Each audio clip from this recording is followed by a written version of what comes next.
Oyez, oyez, salut à tous, donc bienvenue dans ce nouveau vlog. Donc aujourd'hui, nous avons donc décidé de grimper la montagne, le mont Alassane. Donc ce mont-là, on l'a grimpé, on était un groupe de 4 étudiants. Il y avait moi, mon frérot Ariane, Eva et Paulina, donc on était 4. Donc on pensait être suffisamment armés pour arriver à grimper ce mont. Mais en fait, tout ne s'est pas passé comme prévu.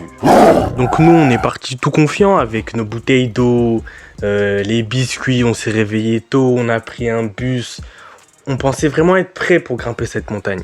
Sauf que, en fait, déjà, on s'était réveillé un peu tard, ce qui fait qu'au final, on n'a pas pu aller tout en haut de la montagne. Donc on n'a pas pu aller aux 1950 mètres, on a pu aller finalement qu'à la moitié. Donc bien sûr, on était 4 au début. C'est comme dans Koh Lanta, il n'en restera qu'un. Il n'en restait que 2 au final. Donc les filles ont abandonné aux alentours des 750 mètres. Nous, avec Ariane, on est parti jusqu'au bout, au bout. Et waouh, franchement, ce qu'on a vu à la fin, c'était quand même incroyable. He's the best. The best of fun. Là, vous voyez bien Ariane faire le kéké, mais quand on est rentré au bercail, il m'a dit, hey, Chané, je vais pas te mentir, hein. Hey, j'avais envie d'abandonner, mais comme je t'ai vu monter, je me suis dit non, je peux pas me permettre, etc. Et moi, je lui ai dit, ah ouais, mais tu sais que moi, j'avais envie d'abandonner. Mais comme j'ai vu que tu disais rien et que t'étais là, bah, j'étais obligé d'avancer. Donc, en fait, on s'est mutuellement poussé vers le haut, alors qu'on voulait tous les deux descendre. Voilà, mais c'était très drôle, en tout cas, cette ascension avec le frérot, là. Parce que c'est vraiment pas mal. Vous avez tout en haut une vue d'un lac, en fait. Moi, j'ai pas pu avoir accès à cette vue du lac parce que, comme je vous ai dit, je me suis réveillé en retard. Puis on avait la flemme. Et le trail au niveau de la difficulté, c'était 10 sur 10, c'était fait pour les experts. Nous, on est là, petit étudiant, on a préféré prendre le trail moyen et on a souffert. Donc ce site-là, en gros, le site de l'île volcanique de Alassane, c'est un site qui est classé au patrimoine mondial de l'UNESCO, donc je vous invite vraiment à y aller. Oh, literally. So we walked 800? Yeah. Wait, the last one was this? Right? Yeah. Oh my god, we finished this easy. Of course. Easy.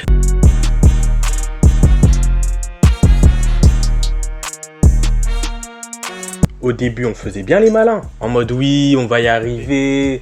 On était là, on baillait en mode oui, c'est trop simple. Ben, je vous jure que c'était tout sauf simple. Ça nous a pris 4 heures pour arriver en haut. À l'aller, donc 4 heures aussi au retour. Donc au final, on est resté au moins 8 heures là-bas. Et puis, quand on est ressorti, après, il fallait reprendre un bus. Sauf qu'il n'y avait pas de bus pendant un certain temps et tout. Et c'était compliqué. On est rentré au bercail, il faisait nuit noire. Mais cette expédition-là, elle est vraiment difficile. Moi, je ne suis pas trop montagne à la base. Mais vous allez voir hein, qu'il y a des moments quand même où il y a de ces pentes. Mais c'est pentu. C'était vraiment très pentu quand même. Pour ce trail-là, il y a différents chemins. Donc si vous voulez faire le chemin qui vous emmène tout en haut, il faut vraiment se lever tôt. Vous réservez sur internet. Parce qu'avant d'entrer en gros, pour accéder au mont, vous avez comme un guichet. Donc c'est là où si vous voulez, vous pouvez rechecker. Ou si vous avez déjà acheté vos tickets en avance, vous montrez au mec. Etc.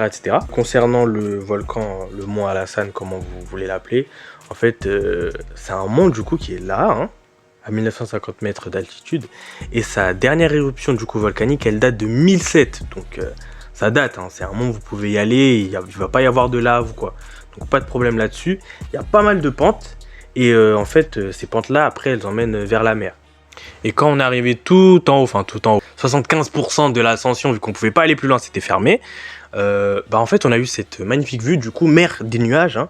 C'était vraiment beau, ça rappelle un peu la mer des nuages que l'on peut voir au ski aussi, mais en tout cas c'était vraiment très beau. On est resté là peut-être 30-40 minutes, on a fait une petite sieste etc, mais après on a dû redescendre et franchement la redescente elle était pas facile. Maintenant moi je vous conseille vraiment de prendre suffisamment d'eau, 2 bouteilles d'eau au moins de 2 litres, de la nourriture parce que vous allez avoir très faim. Parce qu'en fait, vous ne faites que monter, vous passez sur des pierres. Il y a des moments où c'est des terrains en mode terre, après il y a du sable. Et bien sûr, il y a des escaliers. Et il y en a beaucoup d'escaliers. Il y a des escaliers en bois, mais aussi des escaliers en pierre. Donc soyez armés quand vous allez passer par là-bas. Chaque année, il y a pratiquement 1 million de personnes qui se rendent sur ce mont-là pour tout simplement l'escalader. Donc ne soyez pas surpris si vous voyez des gens gravir le mont, vous n'êtes pas les seuls. Look at these guys. C'est pas incroyable ça. C'est